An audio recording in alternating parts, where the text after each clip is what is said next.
Bonsoir à toutes et à tous. Je vous souhaite la bienvenue au nom de la section économie de l'Institut national genevois.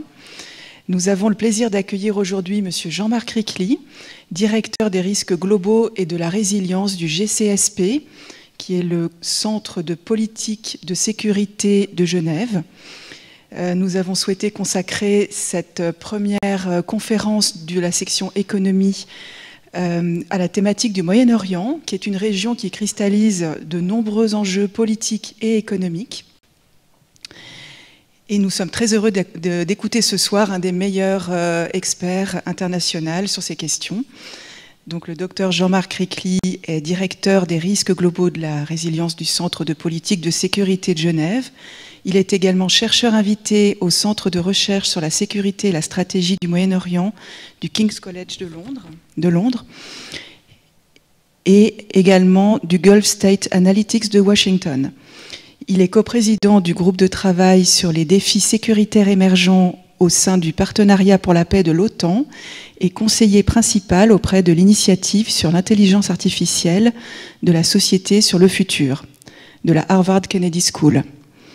Voilà, en 2020, il a été nommé par le journal Le Temps dans le Forum des 100, qui représente les 100 personnalités qui font la Suisse romande.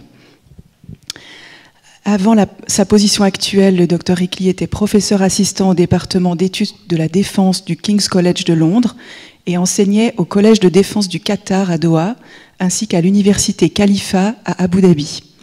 Il est titulaire d'un doctorat et d'un master en relations internationales de l'université d'Oxford. Donc son dernier livre, coécrit avec le docteur Andreas Krieg et publié en 2019 par les presses universitaires de Georgetown, porte sur l'art de la guerre au XXIe siècle. Voilà, donc nous nous réjouissons de vous entendre, Jean-Marc, sur ce grand thème qu'est le Moyen-Orient, 10 ans après les printemps arabes. Quelles ont été les grandes transformations géographiques et sécuritaires? Je vous remercie. Merci Isabelle, merci à l'Institut national genevois pour cette introduction et surtout merci à l'Institut national genevois pour m'avoir invité pour parler d'un sujet qui est somme toute assez important et qui reste d'actualité, surtout que l'on vient de passer à une nouvelle présidence aux États-Unis et j'en parlerai à la fin de cette présentation. Donc l'idée, c'est vraiment de parler un peu de regarder ce qui s'est passé ces 10 dernières années au Moyen-Orient avec l'espoir qui avait été suscité lors des printemps arabes et essayer de fournir aussi des grilles de lecture sur comment analyser ce qui se passe au Moyen-Orient avec deux techniques, une technique de périodisation, c'est-à-dire de regarder les éléments clés, des éléments pivots, et d'autres, une analyse en niveau d'analyse où on va regarder ce qui se passe au niveau systémique, régional, ainsi qu'étatique et de tirer des conclusions sur des futurs possibles. Donc, quand on parle du Moyen-Orient, on parle de cette région qui s'étend du Golfe Persique, certains incluraient le Maghreb. On ne va pas passer sur des questions de définition, mais on va regarder un peu ce qui s'est passé dans tout cet arc, parce que le printemps arabe a vraiment impacté cet arc de manière très, très importante. Le Moyen-Orient, c'est aussi une région très intéressante parce que les conflits dans le monde étaient en récession après la fin de la guerre froide, sauf au Moyen-Orient. Et cela s'explique par les luttes d'intérêts géopolitiques et géostratégiques des grandes puissances, ainsi que l'émergence de puissances régionales. Donc, comment penser cette sécurité? Comme je vous l'ai dit, on va regarder 3 niveaux à la fin, systémique, régional et local ou étatique. Et on va regarder des éléments clés qui ont permis de faire des changements dans l'inflexion des dynamiques sécuritaires et géostratégiques au Moyen-Orient. Alors, le propos ici, ce serait de dire que vous avez 2 éléments très structurants pour comprendre ce qui se passe actuellement au Moyen-Orient. Et finalement, ils reviennent à comprendre ce qui s'est passé en 79. Vous avez eu la révolution islamique en Iran qui va créer, si vous voulez, une puissance régionale chiite qui va rentrer en confrontation directe avec ses voisins qui sont d'obédience sunnite. Et à la suite de ça, vous aurez l'émergence d'un bloc des monarchies sunnites du Golfe qu'on appelle le Conseil de coopération du Golfe. Dans le même temps, en 1980, vous avez le président Carter qui va développer une doctrine qui se repose déjà sur des doctrines précédentes. Et l'idée, c'est de dire que en retour d'accès aux ressources d'hydrocarbures dans le Golfe, les États-Unis vont fournir la sécurité pour le Golfe. En même temps, ce qui va se passer, c'est qu'en 1980, en réaction à la montée du régime islamiste en Iran, l'Irak va lancer une guerre contre l'Iran. Et donc, vous aurez aussi cet aspect structurant dans la décennie des années 80.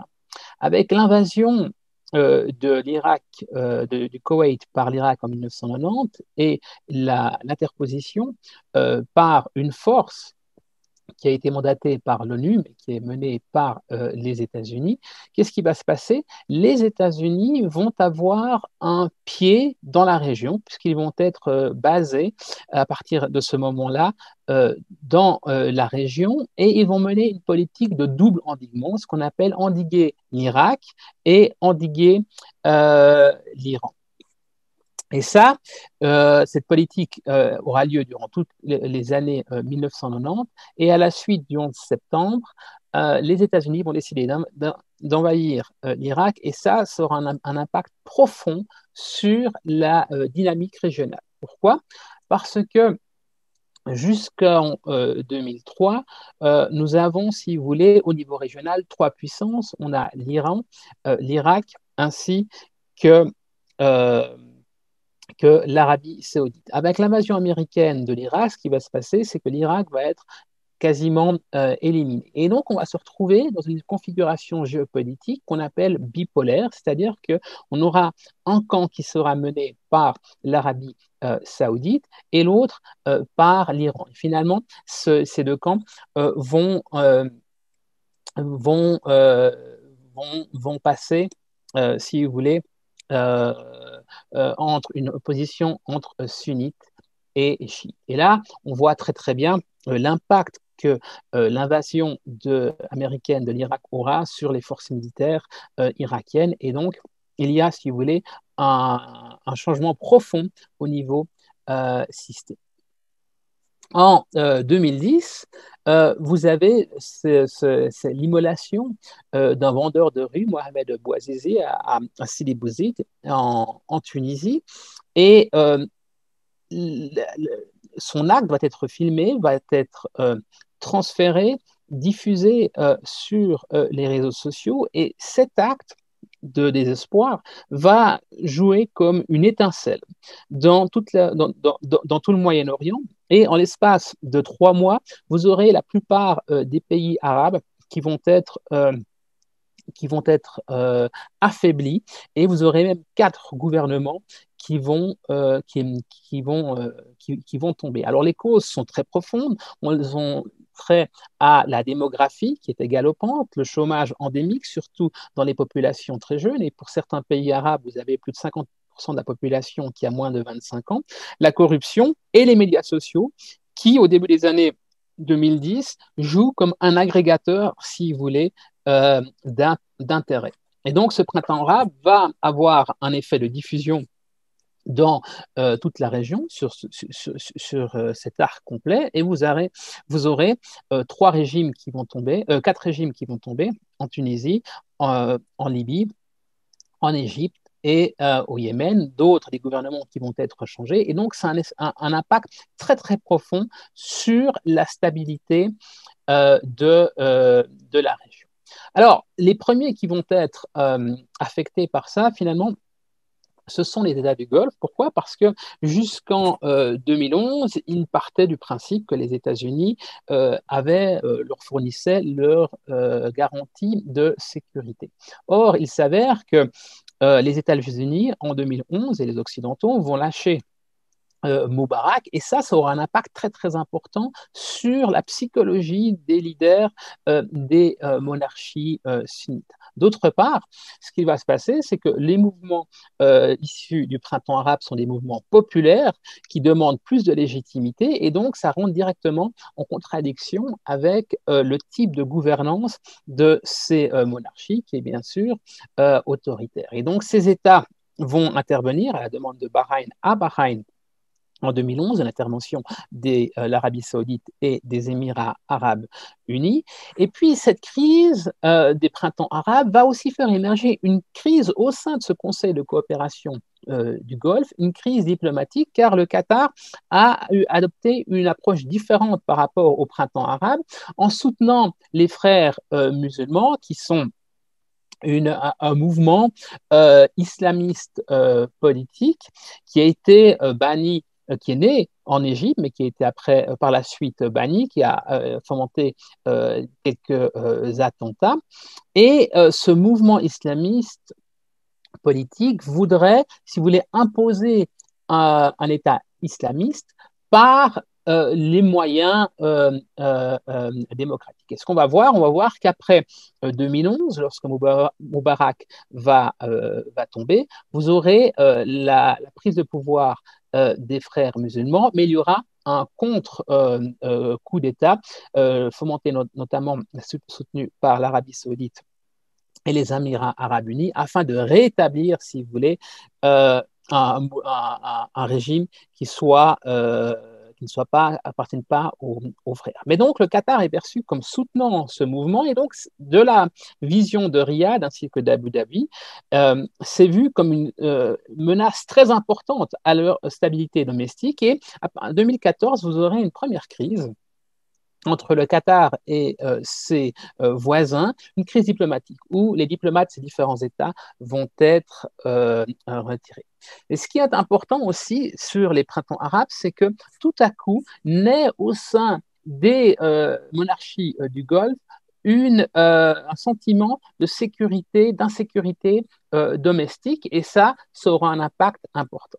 Alors, si vous vous rappelez, au début de ma présentation, je dis qu'il y a deux éléments structurants en 1979 qui amènent à la révolution islamiste en Iran et qui va changer la polarité de la région.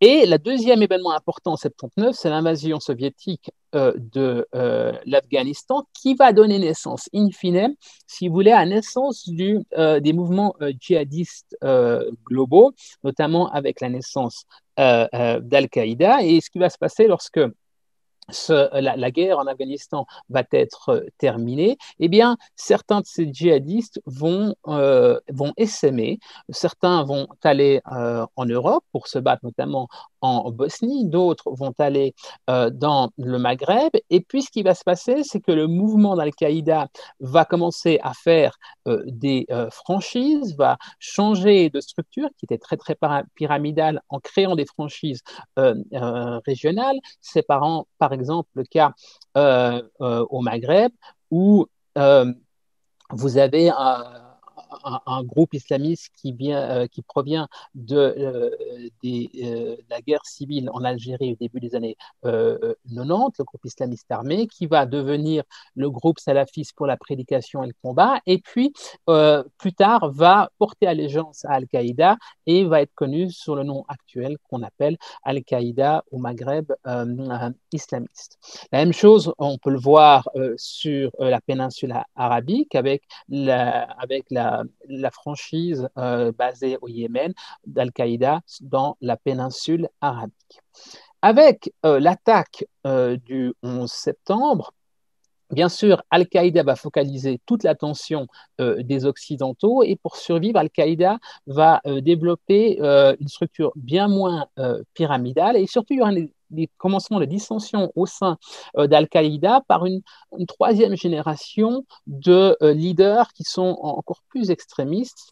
Et ça va être représenté par al-Zarqawi en Irak au début des années 2000, où il va utiliser de l'hyperviolence, notamment toutes ces vidéos de décapitation, et ça va créer, si vous voulez, une espèce de scission avec le leadership d'Al-Qaïda, où le leadership d'Al-Qaïda voit que en promouvant cette violence extrême, ça risque d'avoir un effet boomerang et puis de délégitimer le mouvement. Mais ce qui va se passer, c'est que le mouvement commencé par Al-Zarqawi va être, si vous voulez, prêtre les graines du futur État islamique. À partir de 2006, Al-Qaïda en Irak va devenir l'État islamique d'Irak. Et ce qui va se passer dans les années 2006-2010, c'est que vous avez les Américains qui vont augmenter leur force sur le terrain, et la politique américaine après l'invasion de l'Irak, ça a été de débassifier. Vous savez que probablement que Saddam Hussein, son parti politique, c'était le parti bassiste. Et donc, tous les postes gouvernementaux ou militaires étaient occupés par les partisans de ce parti politique qui était séculaire. Et ces gens vont être démobilisés, certains vont être mis en prison, et lors de l'opération qui consiste à écraser l'insurrection d'Al-Qaïda, avec notamment l'augmentation des troupes américaines, eh bien, les djihadistes qui vont être arrêtés vont être mis dans des prisons communes avec ces officiers et fonctionnaires bassistes. Ce sera le cas notamment à Kambuka, une prison en Irak. Et ce qui va se passer, quelque chose qu'on n'aurait jamais pu prédire, c'est-à-dire que les partisans du parti bassiste, qui ont une expérience de la gestion d'un pays, vont être utilisés par les djihadistes de l'État islamique d'Irak et du Levant, l'État islamique d'Irak d'abord, pour ces islamistes vont leur fournir une idéologie. Et il va y avoir une fusion entre ce savoir-faire technocratique et cette vision idéologique extrême. Et ça va donner naissance à l'État islamique qui, à partir du début des années 2010, va essaimer, va s'implanter en Syrie, et lorsque le bon moment viendra, eh bien, l'État islamique va abattre ses cartes et aura un impact très très important. Donc l'idée de l'État islamique, c'est quoi? C'est d'attaquer un gouvernement dans le but qu'il contre-attaque. Et puis en contre-attaquant, qu'est-ce qui va se passer? Il y aura des dommages collatéraux, et puis ça va, au fur et à mesure, annihiler les populations, ça va créer le chaos, et lorsqu'il y a le chaos, eh bien, c'est là que l'État islamique va abattre ses cartes. Pourquoi? Parce que finalement, lorsque votre préoccupation principale est d'uniquement penser à votre propre survie, ne pas savoir si à la fin de la journée vous serez encore en vie, eh bien, vos préoccupations sont uniquement sécuritaires. Est-ce que vous voulez de la sécurité et de la stabilité. Et l'État islamique va fournir une sorte de stabilité avec des règles très, très strictes. Alors, ce qu'on voit, c'est qu'en 2014, ce mouvement va proliférer très, très rapidement. Et pourquoi il va proliférer très rapidement? Parce que d'une part, ils ont pénétré l'Irak et la Syrie bien avant, c'est-à-dire qu'ils ont créé, ces partisans ont créé différentes organisations dans ces États, notamment des organisations de charité islamiste, qui sont utilisées comme des éléments pour faire du renseignement. Et surtout, ce qui va changer profondément, c'est que l'État islamique va être la première organisation qui va comprendre comment utiliser l'ultra-violence à l'aide des réseaux sociaux et utiliser la viralité des réseaux sociaux. Par exemple, ce qu'ils vont faire, ils vont prendre d'assaut un poste de garde, ils vont tuer tous les gardes et ils vont en décapiter un. Et ce qu'ils vont faire avec ces images de décapitation, bien, ils vont les diffuser sur les réseaux sociaux dans le but d'effrayer leur adversaire. Et donc, ceci explique qu'en l'espace de moins d'une année, vous aurez un groupe non étatique qui va être capable de conquérir un territoire de la taille de la Grande-Bretagne, et un territoire qui est basé sur deux États. non seulement l'État islamique va jouer avec cette viralité des réseaux sociaux, mais ils vont également faire des expérimentations, notamment au niveau d'armes chimiques. On a recensé 72 utilisations d'armes chimiques sur 2 pays. Et puis, ils ont également développé des laboratoires, notamment à Mossoul, où ils ont fait des expériences sur des êtres vivants. Ils ont aussi innové dans le sens où ils ont utilisé des technologies émergentes, notamment les drones que l'on trouve dans le commerce. Et qu'est-ce qu'ils ont fait? Ils ont utilisé aussi ces drones comme multiplicateurs de force, en remplaçant par exemple les caméras et en ajoutant un petit container qui peut contenir une grenade. Et durant la bataille de Mossoul, en 2017, jusqu'à 30 soldats irakiens perdaient la vie parce que l'État islamique a réussi à utiliser ces armes, détourner ces drones, les militariser et les utiliser en essaim. Et là, c'est fondamental parce que c'est une des premières fois, sinon la première, qu'un groupe non étatique atteint ce qu'on appelle la suprématie aérienne au niveau tactique contre un mouvement.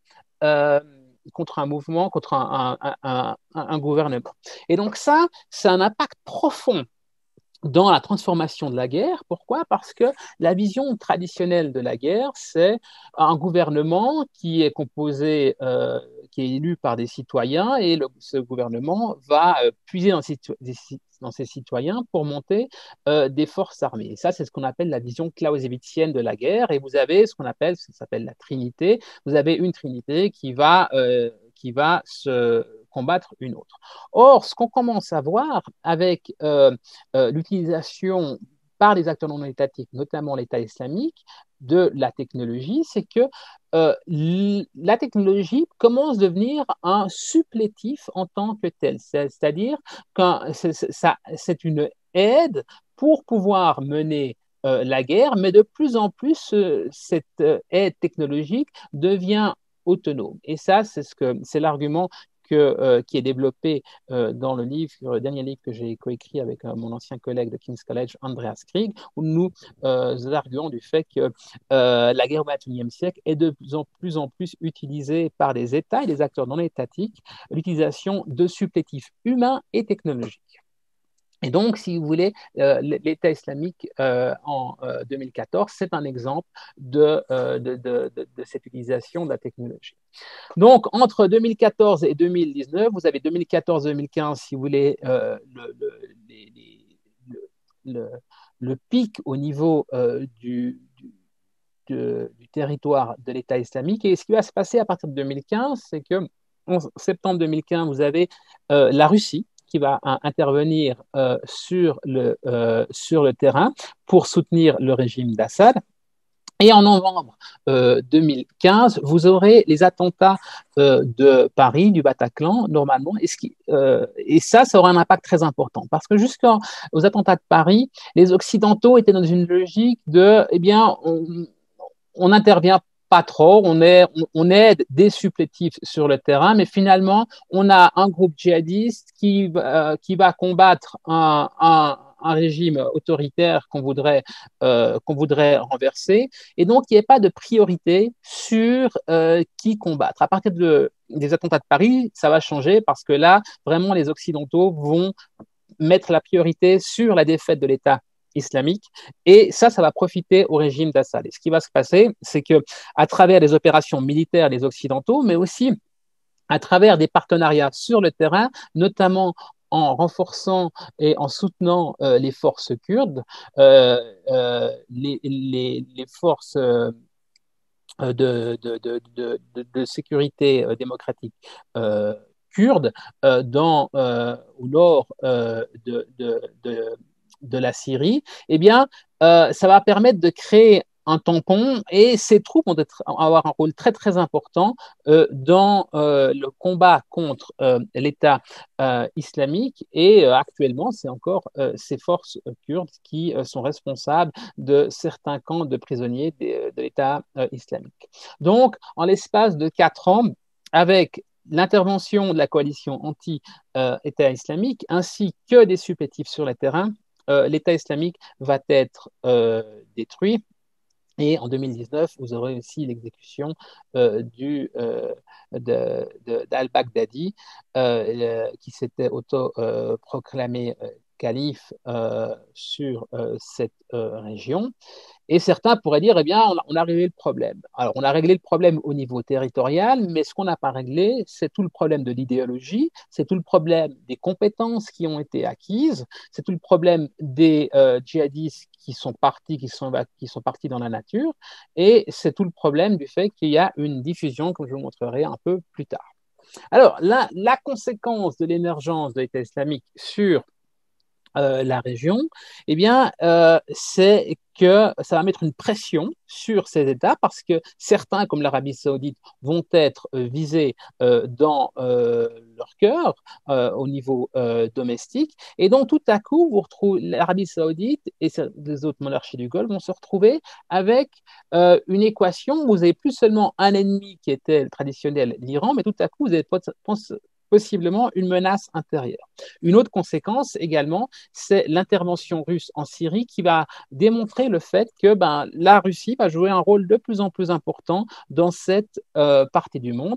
Et ça va aussi renforcer l'Iran. Pourquoi? Parce que l'Iran va envoyer des milices, va se reposer sur le Hezbollah et ainsi envoyer ses propres troupes pour combattre l'État islamique aux côtés du régime d'Assad. Et ça va contribuer, bien sûr, à augmenter encore ce sentiment d'insécurité des monarchies du Golfe en disant bien l'Iran devient de plus en plus important. Au début 2015, le roi Abdallah d'Arabie saoudite meurt et il y aura une succession par le roi Salman. Et ce qui est intéressant, c'est que le roi Salman va mettre au pouvoir son fils. Alors, il reste roi, mais il va mettre son fils tout d'abord comme ministre de la Défense, et puis après, il deviendra plus tard prince héritier. Et là, ce qui est intéressant, c'est qu'au niveau de la politique domestique saoudienne, si vous voulez, le roi Salman était le dernier roi qui descendait directement du fondateur de l'Arabie saoudite moderne. Et donc, après, il fallait choisir quelle branche de ces différents princes allait être favorisé. Et Salman, eh bien, il a joué de manière assez intelligente en mettant son fils et puis il a sécurisé, si vous voulez, l'ordre de succession. Ce qu'on voit aussi apparaître, c'est une nouvelle génération de leaders, très jeune, lorsque Mohammed bin Salman, donc le fils du roi Salman, vient au pouvoir. Il a tout juste 30 ans. Et donc, tout à coup, on avait une idée des monarchies du Golfe jusque-là très vieilles, avec des personnes âgées. Et là, on a des leaders qui sont beaucoup plus jeunes, avec Sheikh Tamim au Qatar, avec aussi, d'une certaine manière, Mohammed bin Zayed, le prince héritier aux Émirats arabes unis, qui est un peu plus vieux, qui a une cinquantaine d'années, mais qui en même montre un changement de génération. Et ça aura un impact très important parce que cette nouvelle génération de leaders va avoir des politiques beaucoup plus affirmées dans un sens ou dans l'autre. Et ce qui va se passer, c'est que surtout au niveau de l'Arabie saoudite et au niveau des Émirats arabes unis, vous aurez vraiment l'Iran qui va devenir le point focal sur lequel ils vont se concentrer. Et ça va être favorisé, si vous voulez, par la politique étrangère américaine sous Obama, qui, à la fin des années 2000, début des années 2010, a l'idée de faire ce qu'il appelle le pivot vers l'Asie, c'est-à-dire que le point focal de la stratégie américaine, de la politique étrangère américaine, n'est plus le Moyen-Orient, mais doit être l'Asie. Et ça, c'est perçu de la part des monarchies du Golfe comme un abandon de la part des États-Unis. Ce qui fait que lorsque Trump vient au pouvoir au début 2017, eh bien, ces monarchies voient ça d'un très bon œil parce que sous Obama, qu'est-ce qu'ils ont vu? Ils ont vu que les alliés traditionnels au Moyen-Orient, tels que Moubarak, n'ont pas été soutenus.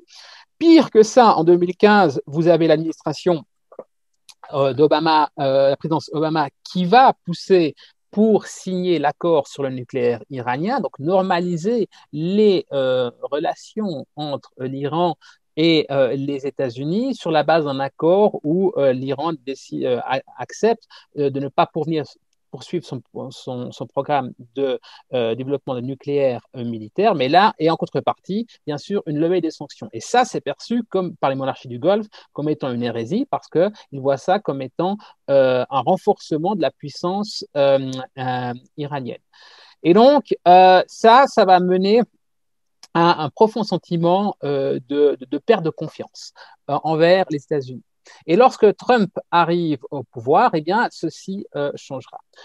En plus, il faut voir l'aspect un peu géoéconomique, c'est-à-dire que dans les années 2010, vous avez une chute du prix du pétrole avec une chute importante à partir de 2014 jusqu'en 2016, vous avez quasiment 65% de perte au niveau du prix du pétrole. Cette première chute est liée au fait que les États-Unis développent le pétrole de schiste, deviennent quasiment autosuffisants, et l'Arabie saoudite va mener une guerre aux producteurs de pétrole de schiste en inondant le marché de pétrole parce que le coût d'exploitation du pétrole de schiste est plus élevé que le coût d'exploitation de l'extraction traditionnelle. Et l'idée des Saoudiens, c'est de dire on va inonder le marché afin de faire baisser les prix et donc ces producteurs vont faire faillite et puis après, eh bien, on aura moins de production et ça va faire remonter les prix. Et c'est pas ce qui s'est passé finalement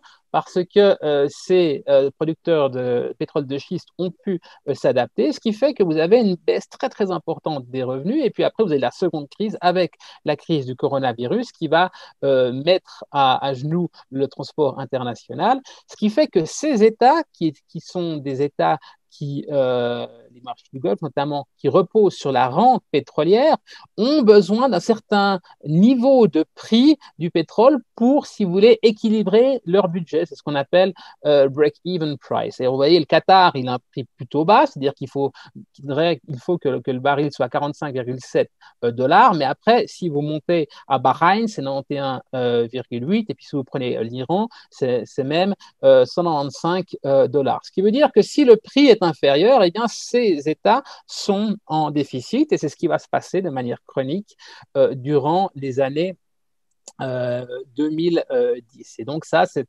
juste une illustration de la dépendance énergétique aux États-Unis qui disparaît et donc, in fine, va aussi changer cette relation de la doctrine Carter, hein, l'idée de maintenir une présence militaire au Moyen-Orient, dans le Golfe, pour avoir accès au pétrole, eh bien, comme ils sont autosuffisants, il n'y a plus cette contrainte. Par contre, vous avez un État, une région qui demande de plus en plus d'énergie, c'est l'Asie et notamment la Chine. Plus de 90% de la production du Golfe, maintenant 85%, part en Asie et en Chine. Et donc, lorsque Trump arrive au pouvoir, d'un coup, il est quand même conscient de ça. Il se dit, ben voilà, pourquoi les États-Unis devraient payer pour fournir la sécurité dans la région, qui, in fine, va bénéficier qui? Va bénéficier la Chine, car c'est la Chine qui profite de ce pétrole. Et qu'est-ce que va faire Trump? Il va avoir une approche très transactionnelle, c'est-à-dire une approche très dure avec ses alliés, c'est-à-dire que les États-Unis doivent toujours gagner. Et ce qui va se passer, il va mettre la pression sur ces monarchies du Golfe. Et ce qui est assez symptomatique, c'est que la première visite de Trump au-delà des États-Unis, ce sera en mai 2017, c'est en Arabie saoudite. Pourquoi? Parce que l'Arabie saoudite va offrir des contrats mirobolants de plusieurs centaines de milliards, notamment dans le domaine de l'armement, mais aussi dans d'autres investissements. Et là, ce qui va se passer durant ce sommet, les historiens doivent encore travailler dessus, mais il semblerait que Trump ait donné un blanc-seing aux Saoudiens et aux Émiratis pour pouvoir mettre la pression par rapport au Qatar, qui, je vous le rappelle, avec les printemps arabes, a adopté une position de soutien aux frères musulmans qui est considérée comme étant un anathème, une hérésie de la part de ses voisins. Et en juin 2017, vous aurez ces monarchies du Golfe, Arabie Saoudite, Émirats Arabes Unis, vous aurez l'Égypte, qui vont si vous voulez, faire un blocus contre le Qatar sur la base des agissements du Qatar dans la région, le prosélytisme de l'islamisme politique. Et ils vont donner un ultimatum au Qatar avec 13 demandes, dont la fermeture de la chaîne de télévision Al Jazeera, mais le fait aussi que le Qatar serait sous une espèce de supervision de la part de excusez-moi, de la part de ses voisins. Et donc, ces monarchies ont réussi à faire ça parce qu'ils se sont dit, on a le soutien américain. Or, ce qui va se passer, c'est que le soutien américain ne sera pas acquis parce que le secrétaire d'État ainsi que le secrétaire à la Défense réalisent quand même l'importance du Qatar dans la stratégie américaine au Moyen-Orient, du fait également que la plus grande base hors des États-Unis, base militaire, qui est le centre avancé du commandement central américain, se trouve à Al-Udeid, qui est dans la banlieue de Doha, au Qatar. C'est une base qui a environ 10 000 soldats américains. Et donc, c'est le ministère des Affaires étrangères et de la Défense réalise que ce n'est pas possible qu'on isole le Qatar de telle manière. Et que fait le Qatar? Le Qatar va utiliser une stratégie assez intelligent, c'est-à-dire qu'il va faire le dos rond, il va faire passer la crise, et puis il va commencer à développer des nouvelles alliances, notamment avec la Turquie. Et puis là, ce qui va se passer, vous aurez tout à coup l'émergence d'un troisième courant entre l'islamisme chiite représenté par l'Iran, les monarchies conservatrices sunnites, et tout à coup un axe entre la Turquie et et le Qatar, qui soutient aux frères musulmans et donc soutient à l'islamisme politique. Et ça aura une importance jusqu'à maintenant, car comme vous avez peut-être pu le voir récemment, eh bien, en début de cette année, ces monarchies ont décidé de terminer la crise avec le Qatar. Le blocus a été levé. Et là, si vous voulez, ce n'est pas arrivé par hasard. Cette crise avec le Qatar est arrivée du fait des garanties peut-être imaginées que Trump aurait données à ces monarchies. Lorsque Trump s'en est allé, eh bien, avec la nouvelle administration qui a une attitude moins conciliante par rapport à cette crise, eh bien, vous avez l'Arabie Saoudite et les Émirats Arabes Unis qui ont changé un peu leur fusil d'épaule.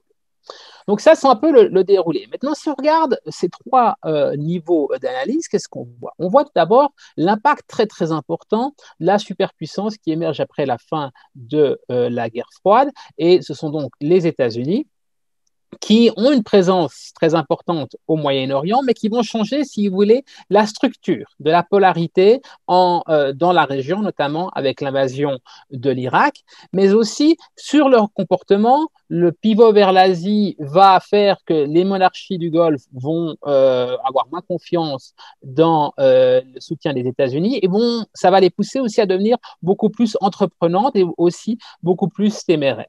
Et le fait que l'accord sur le nucléaire iranien soit signé, ça donne aussi un signal comme quoi les États-Unis, eh bien, on ne peut pas compter dessus comme étant un allié pour combattre l'Iran.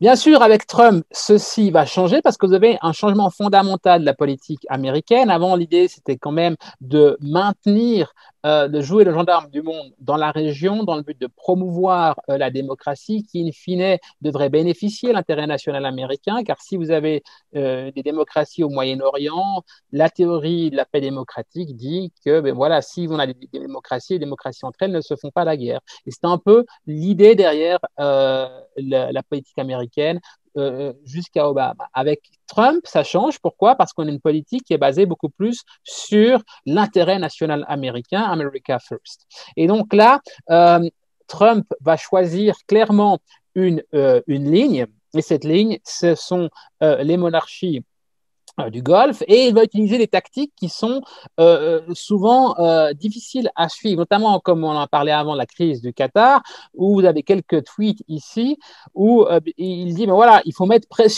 la pression sur le Qatar parce que c'est un soutien du terrorisme international, et puis quasiment en même temps, vous avez le chargé d'affaires de l'ambassade américaine au Qatar qui dit non, c'est pas le cas. Ça fait longtemps qu'on travaille avec le Qatar, le Qatar a fait des efforts dans son financement aux différents mouvements terroristes. Et donc là, si vous voulez, ce qu'on voit, c'est qu'il y a une imprévisibilité très, très importante dans la politique américaine. Et cette imprévisibilité jouera un rôle important, notamment avec l'Iran. Parce que la politique américaine sous Trump sera clairement anti-iranienne. À partir de 2018, Trump va décider de se retirer de manière unilatérale du traité sur le nucléaire iranien. Et durant 2019, vous aurez l'Iran qui va augmenter ses activités d'harcèlement dans la région en visant des tankers, des pétroliers dans le détroit d'Ormuz, en attaquant certaines cibles en Arabie saoudite, dans le but de mettre la pression sur les Européens également pour qu'ils fassent pression sur les États-Unis pour qu'ils reviennent sur leur position. Cette escalade va avoir lieu jusqu'au début de l'année passée où les États-Unis vont assassiner avec un tir de drone, si vous voulez, l'architecte de la politique iranienne au Moyen-Orient d'utilisation de supplétifs sur le terrain, le général Soleimani. Et ça, Trump a pris la décision de l'éliminer, et ça a eu un impact très, très important parce que c'était un peu un coup de poker. Et cet assassinat, si vous voulez, a un peu mis un stop à l'activisme des Iraniens pour un moment dans la région parce que les Iraniens n'ont pas voulu faire des représailles trop importantes parce que du fait de l'imprévisibilité de Trump, je pense que ça a joué dans leur calcul pour dire qu'il serait possible que si on en a des représailles trop fortes, eh bien Trump engage une opération militaire contre nous. Mais au-delà de ça, l'Iran va continuer à mettre la pression durant l'année passée, notamment sur son programme nucléaire, en développant des nouveaux missiles, mais aussi en augmentant l'enrichissement d'uranium. Et vous avez peut-être vu que très récemment, les Iraniens ont décidé d'enrichir au-delà de 20%. Avec la limite, avec l'accord sur le nucléaire iranien, on était à 3,67% de limite au niveau de l'enrichissement. Et quand on passe au-dessus de 20%, c'est-à-dire qu'on va enrichir pour des fonctions militaires. Et donc maintenant, on est dans cette situation où l'Iran a placé aussi ses cartes en vue de la nouvelle administration pour renégocier ce traité. L'Iran voudrait voudrait que les États-Unis reprennent l'accord sur le nucléaire iranien. Les États-Unis sont ouverts maintenant sous Biden à reprendre ce traité. Par contre, ils voudraient élargir ce traité non seulement au nucléaire iranien, mais également à deux aspects qui ne sont pas dans le traité originel, qui est le développement des capacités de projection, donc des missiles, ainsi que l'utilisation de l'Iran dans la région de supplétifs, notamment Hezbollah, Houthis et autres groupes chiites. Le deuxième point important dans la politique étrangère américaine, c'est le soutien à Israël. Et ce qui est intéressant, c'est que au début de la décennie 2010, le conflit israélo-palestinien a été complètement minoré, et l'aspect du conflit israélo-palestinien, mais surtout l'aspect de soutien à Israël va revenir en force à partir sous Trump. Pourquoi? Parce que Trump va avoir une politique de soutien total à Israël en abandonnant l'idée d'une solution à deux États, en inaugurant l'ambassade américaine à Jérusalem, en stoppant le soutien au financement de l'agence onusienne sur les réfugiés en Palestine, en fermant la mission de l'OLP, l'organisation à libération de la Palestine à Washington. Et puis après, il va reconnaître aussi le plateau du Golan comme faisant part d'Israël. Et il y a une année en arrière, il va proposer son plan de paix qui, lui, eh bien, va finalement, va complètement déposséder les Palestiniens de ce qu'ils ont, c'est-à-dire qu'ils vont garder au niveau superficie les territoires qu'ils ont, mais par contre, ces territoires vont changer et les colonies en Cisjordanie ne vont pas être abandonnées, mais on va relocaliser les Palestiniens, notamment dans le désert du Negev, près de l'Égypte. Et ça a été reçu de manière très, très négative par les Palestiniens qui n'ont pas été consultés. Et puis, il y a aussi ces accords après d'Abraham qui ont eu lieu au milieu de l'année passée, donc de normalisation entre les pays arabes. Il y avait seulement deux auparavant pays arabes qui avaient normalisé leurs relations avec Israël, qui étaient donc l'Égypte et puis la Jordanie. Et puis l'année passée, vous avez Bahreïn, les Émirats arabes unis, et puis après le Soudan et plus récemment le Maroc. Et donc ça, c'est à mettre au crédit de la politique de l'administration Trump, qui a eu une vision très pro-israélienne et a forcé la main à ces États arabes pour normaliser leurs relations. Au niveau régional, ce qui a été structurant, si vous voulez, c'est qu'avec cette perspective de désengagement des États-Unis, eh bien, ça a fait apparaître des tensions de manière plus importante avec des alliances qui sont aussi plus volatiles. Alors, l'élément structurant dans la région, c'est vraiment cette confrontation entre l'Iran chiite et l'Arabie saoudite sunnite. Et l'Iran a un déséquilibre au niveau militaire clair, comme je vous le montrerai après, au niveau des capacités, mais a su compenser ça par des politiques de soutien à des supplétifs, des forces sur le terrain, comme je l'ai déjà mentionné, le Hezbollah au Liban et maintenant en Syrie, les Houthis au Yémen, Katib Hezbollah en Irak, et ça met la pression, si vous voulez, sur les monarchies du Golfe. Et là, comme je viens de le mentionner, si on regarde d'un point de vue stricto sensu militaire, les capacités, vous avez les pays du Conseil de coopération du Golfe, donc les monarchies sunnites, qui sont bien supérieures et donc, aux capacités militaires iraniennes. Et l'Iran a bien investi dans ses capacités asymétriques, également dans le domaine des technologies de missiles et des vedettes rapides au niveau maritime pour créer une pression pour augmenter la coercition sur sur ses voisins. Et ça se transfère en des conflits régionaux, notamment au Yémen, avec le nouveau roi et son fils, Mohammed bin Salman. Décision est prise en 2015 d'intervenir au Yémen. Le Yémen qui a été un État victime du printemps arabe où le président Saleh a été dépossédé à partir de 2011. Vous avez un nouveau gouvernement qui va être mis en place et à partir de 2014, ce gouvernement va augmenter le rôle des régions et vous avez une minorité qu'on appelle les Houthis au nord-ouest du Yémen, qui va commencer à pousser au sud, va prendre jusqu'à Aden, et puis les Houthis sont soutenus par l'Iran, et donc vous avez l'Arabie saoudite avec les Émirats arabes unis qui vont lancer une opération le 26 mars 2015 pour refouler, si vous voulez, cette opération va d'abord être un succès au début. Les Houthis seront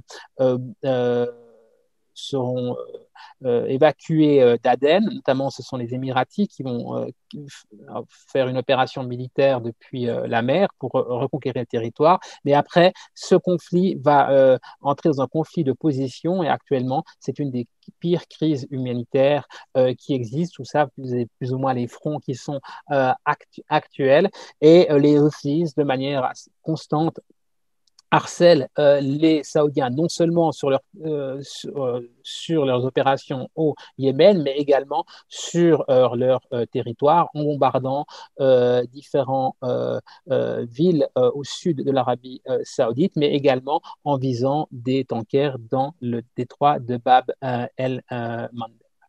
Et donc, au niveau régional, ce qui s'est passé, et là, c'est une transformation assez importante, c'est qu'avec Trump, eh bien, vous avez l'ennemi de mon ennemi est mon ami, et tout à coup, vous avez cette convergence entre l'Arabie saoudite et d'autres monarchies arabes et d'autres pays arabes et Israël. Pourquoi? Parce que l'ennemi étant l'Iran, et donc, ils ont des intérêts communs à devenir à s'allier. Et ce qu'on voit, c'est que ces tensions entre l'Iran et Israël se matérialisent également dans le domaine cybernétique où vous avez des attaques, notamment cette année passée, sur des ports dans chaque État qui sont menés par les autres, par l'autre, en utilisant des attaques cybernétiques. Un aspect important aussi qui est nouveau avec la guerre en Syrie, c'est l'influence russe au Moyen-Orient. À partir de 2015, comme j'ai mentionné auparavant, vous avez la Russie qui vient soutenir Assad. Et qu'est-ce que vont faire les Russes? Eh bien, petit à petit, ils vont réussir à repousser les forces qui sont hostile à Assad dans le nord-ouest de la Syrie, dans la province d'Idlib, et ils ont réussi à sanctuariser, si vous voulez, le régime d'Assad dans toute la partie occidentale de la Syrie. Et après la défaite de l'État islamique, eh bien, vous avez Assad qui est vraiment en position de force par rapport aux autres acteurs sur le terrain. Mais là, ce qui est intéressant de voir, et j'en parlerai dans quelques minutes, c'est le rôle de la Turquie. Le dernier aspect au niveau régional, comme j'ai mentionné auparavant, c'est que bien que l'État islamique a été défait au niveau physique, eh bien, vous avez quand même une diffusion de ces combattants et notamment une bonne partie sont aussi partis au Maghreb et au Sahel. Et si vous regardez la situation actuellement au Sahel, c'est très, très préoccupant parce que vous avez différents groupes qui ont fait allégeance soit à Al-Qaïda, soit à l'État islamique. Finalement, si on regarde au niveau étatique, eh bien, ce qui s'est passé, c'est que durant cette décennie, il y a quand même une fragmentation au niveau de ces États. Il y a eu des politiques autoritaires beaucoup plus importantes pour éviter que, par exemple, aux Émirats arabes unis, eh bien, que les frères musulmans prennent pied et donc potentiellement déstabilisent la région. Et vous avez aussi des réformes économiques qui ont dû être faites parce que justement, cette rente pétrolière n'est plus suffisante pour pouvoir avoir des budgets qui sont équilibrés et tous ces États rentrent dans des programmes de nationalisation afin de développer des revenus alternatifs et de diversification. Alors, je prendrai deux exemples où les États ont une importance quand même importante sur le terrain, c'est justement le changement de pouvoir en Arabie Saoudite avec le nouveau prince héritier, Mohammed bin Salman, qui a pris des décisions très importantes dans son pays. Par exemple, pour consolider son pouvoir, il a mené une guerre, si vous voulez, contre la corruption en emprisonnant et en dépossédant une bonne partie de ses rivaux. Notamment, ici, vous avez le prince Al-Walid bin Talal, un des hommes les plus riches du monde, qui va être complètement dépossédé une bonne partie de son empire. Si vous vous rappelez, en 2017, vous avez le Premier ministre Hariri qui est convoqué en Arabie Saoudite, car il est aussi de nationalité saoudienne. Et puis, les Saoudiens vont le forcer à démissionner. Et finalement, avec l'intervention de la France, eh bien, il pourra repartir et puis il pourra reprendre. Et puis, l'importance de l'Arabie Saoudite, c'est aussi par rapport à l'assassinat de Jamal Khashoggi, donc ce journaliste saoudien qui va être assassiné dans le consulat d'Arabie Saoudite en Turquie et manque de peau pour les Saoudiens, les Turcs avaient placé des micros et ils ont pu avoir tout ce qui s'est passé. Et donc, là derrière, ce qu'on voit, c'est que c'est une illustration de cette génération de jeunes leaders dans les pays arabes qui ont une vision beaucoup moins conciliante et beaucoup plus va-t-en-guerre que leur père.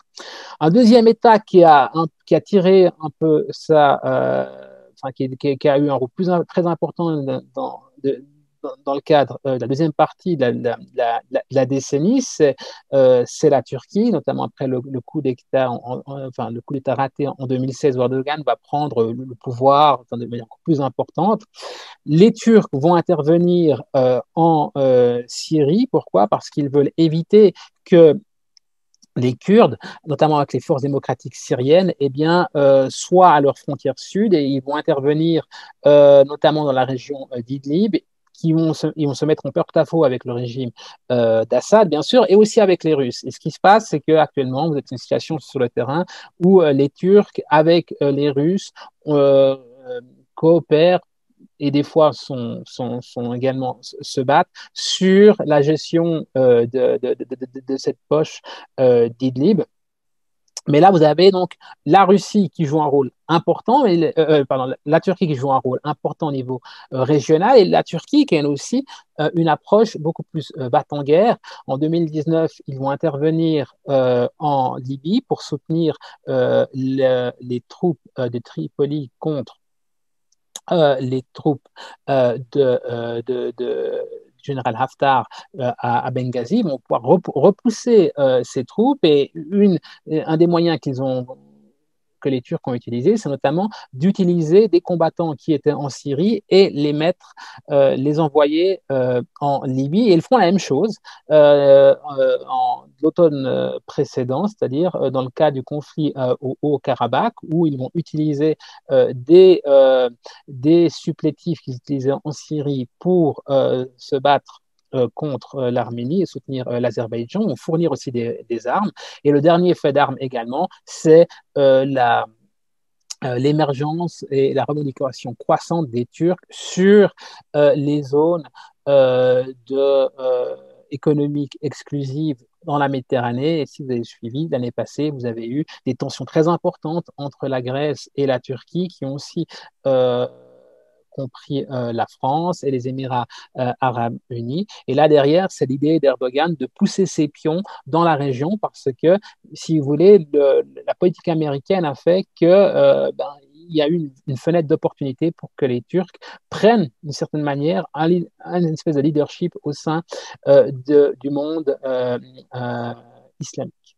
Donc, en conclusion, et quels sont les, les potentiels développements qu'on pourra avoir au Moyen-Orient? Si on regarde 10 ans ce qui s'est passé, eh bien, c'est clair que l'espoir originel des révolutions arabes qui auraient permis de dire, voilà, ces États vont faire leur révolution démocratique, eh bien, si on regarde sur le terrain, c'est plutôt une vision assez négative, où souvent l'État qui est montré comme étant l'exemple même de cette transition, c'est la Tunisie. Et si on regarde la Tunisie, vous avez beaucoup de désillusions de la part de la jeunesse. Pourquoi? Parce que les problèmes économiques n'ont pas été résolus, les problèmes de corruption n'ont pas été résolus. Et puis, eh bien, cette désillusion a mené certains jeunes à épouser les thèses les plus radicales. Et donc, ce n'est pas un hasard si la Tunisie fait partie des États qui a fourni le plus de combattants à l'État islamique en termes par rapport au nombre de la population. Que voit-on également? C'est un retour de la puissance au Moyen-Orient, dans un contexte que j'appelle Pax Americana Redux. Pourquoi? Parce que eh bien, les États-Unis, sous Obama, se sont montré un désengagement. Sous Trump, ont montré un engagement unilatéral. Maintenant, la question, c'est de se dire, sous l'administration Biden, qu'est-ce qui va se passer? Eh bien, ce sera difficile de revenir à la politique d'Obama parce que la situation a changé, notamment avec l'implantation de la Russie dans la région et puis le renforcement directement de l'Iran, qui part du Liban jusqu'en Iran.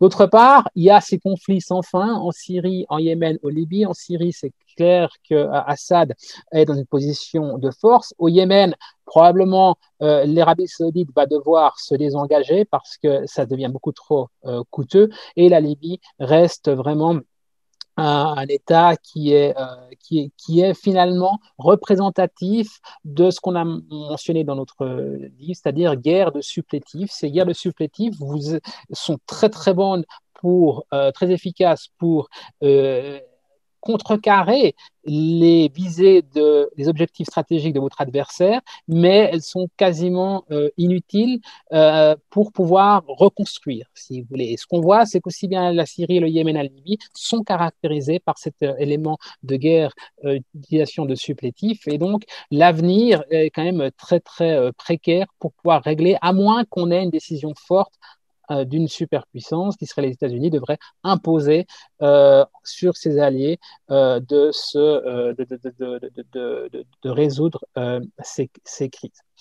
Cette fenêtre d'opportunité des années 2010 a aussi permis à certains États comme l'Iran, comme les Émirats arabes unis, et la Turquie devenir beaucoup plus interventionnistes. Les Émirats arabes unis sont intervenus au Yémen, sont aussi présents en Libye. Et donc, ceci fait qu'on n'est plus dans la même situation qu'il y a 10 ou 15 ans où ces États étaient vraiment sous domination américaine. Là, maintenant, ils se sont affirmés et donc ce sera beaucoup plus difficile dans le futur de trouver des solutions, d'imposer une espèce de paix. Pourquoi? Parce que ces États ont quand même prouvé qu'ils avaient des moyens de projection et d'influence dans la région. Avec l'administration Trump, ce qu'on a vu, c'est qu'il y a un durcissement des fronts, notamment contre l'Iran. Et là, toute la problématique de l'administration Biden, ce sera d'essayer d'adoucir afin de créer une dynamique plus de coopération et pas de jeu à somme nulle comme c'était avec le cas de l'administration Trump. Et finalement, ce qu'on voit, c'est que il y a des nouvelles alliances qui ont émergé dans cette région, notamment la montée de cette troisième voie des frères musulmans, de cette montée de l'islamisme politique qui est soutenue par la Turquie et le Qatar. Et la dernière chose qu'il faut mentionner, c'est que bien que l'État islamique ait été défait, il ne faut surtout pas minorer la menace que ces mouvements représentent encore, parce que l'idéologie n'est pas morte avec la chute du califat physique. Et puis, vous avez de nombreux combattants qui sont partis, qui ont diffusé. Et l'idéologie diffuse encore actuellement. Et c'est comme un cancer, finalement. On a réussi à détruire une métastase, mais vous en avez d'autres qui vont se créer ailleurs. Et donc, il faut monitorer, observer ces mouvements de très, très proche afin d'éviter qu'on ait une résurgence de ce qui s'est passé en 2014 en Irak et en Syrie. Et je terminerai cette présentation, ce tour d'horizon du Moyen-Orient ici. Je vous remercie. Merci Jean-Marc pour cette présentation très intéressante sur le Moyen-Orient et sur les différents enjeux, en tout cas, que nous avons pu percevoir. Nous aurions une question du public qui concerne en fait la politique américaine. Donc, Joe Biden vient d'être investi la semaine passée. Est-ce que on aurait une question en fait sur la politique que va mener Joe Biden et quel est l'avenir du Moyen-Orient dans ce cadre-là et quelles sont leurs marges de manœuvre en fait? Alors, la politique étrangère américaine, je pense qu'elle va être caractérisée vraiment par une priorité sur la Chine. Ça, c'est clair, car ce qu'on a vu, c'est que durant la crise du Covid, la Chine a une diplomatie du masque, par exemple, et autres, très, très agressive. On a eu une guerre commerciale qui est toujours là entre la Chine et les États-Unis. Donc, la priorité sera probablement la Chine. Ce qui fait que le Moyen-Orient va probablement avoir un peu moins d'importance, bien que l'aspect du dossier iranien sera très important. Il faut quand même voir que parmi les nouveaux dirigeants de la politique étrangère américaine, il y a un secrétaire d'État, Anthony Blinken, qui est très multilatéral, qui est aussi interventionniste, parce qu'il a servi dans plusieurs administrations. Il y a William Burns, qui est le directeur de la CIA, qui était un des responsables, enfin, qui a initié et qui a été dans les discussions sur l'accord avec l'Iran. Et puis, il y a Lloyd Austin, qui est le secrétaire d'État, le secrétaire à la Défense, qui est l'ancien commandant du commandement central américain, donc la région qui s'occupe du Golfe et du Moyen-Orient. Donc, malgré le fait qu'il y aura une priorité sur la Chine, je pense que les États-Unis vont essayer de créer une situation qui soit un peu plus apaisée dans le Golfe en réengageant l'Iran, mais ça va être très, très difficile parce que les fonds se sont très, très durcis, notamment avec l'alliance entre l'Arabie saoudite et l'Iran. Et donc, ces États vont voir d'un mauvais œil le fait que l'Iran pourrait reprendre, pourrait augmenter sa puissance. Donc, ça va être vraiment un jeu d'équilibriste de la part de l'administration américaine. Et ce qu'il faut voir aussi, c'est que les États-Unis veulent éviter ce qui s'est passé durant ces 20-30 dernières années, c'est-à-dire d'avoir beaucoup de troupes au Moyen-Orient. Trump a signé avec les talibans un accord sur le retrait des troupes en Afghanistan pour le milieu de cette année. Il a aussi signé un accord pour réduire les troupes en Irak. Et ce qu'on va voir probablement, c'est une politique des États-Unis, ce qu'on appelle the light footprint, c'est-à-dire que les États-Unis vont garder des petites unités de forces spéciales pour maintenir une pression sur l'Iran, aussi maintenir une pression peut-être sur la Syrie et la Russie, et ainsi aussi également de regarder de maintenir, éviter que l'État islamique et d'autres mouvements djihadistes se développent. Donc, en résumé, un focus qui va clairement se mettre sur la Chine, tout en gardant quand même le Moyen-Orient. Il faut quand même essayer de réduire les tensions. Il faut aussi éviter dans le futur que la Chine et la Russie deviennent des acteurs trop importants parce qu'il y a quand même des alliés très importants des États-Unis dans cette région. Donc, les années 2020 seront caractérisées probablement par des initiatives pour essayer de réduire les tensions, mais ce qu'on va sûrement voir également, c'est des actions beaucoup plus peut-être unilatérales de certains de ces États, une émergence de certaines puissances régionales qui vont essayer d'être plus indépendantes, de se départir, si vous voulez, de la tutelle des États-Unis. Merci infiniment Jean-Marc Cricli pour cette conférence. Je tenais également à remercier l'Institut national Genevois, les techniciens qui ont participé à cette conférence et à toute l'équipe. Merci beaucoup. Merci de l'invitation.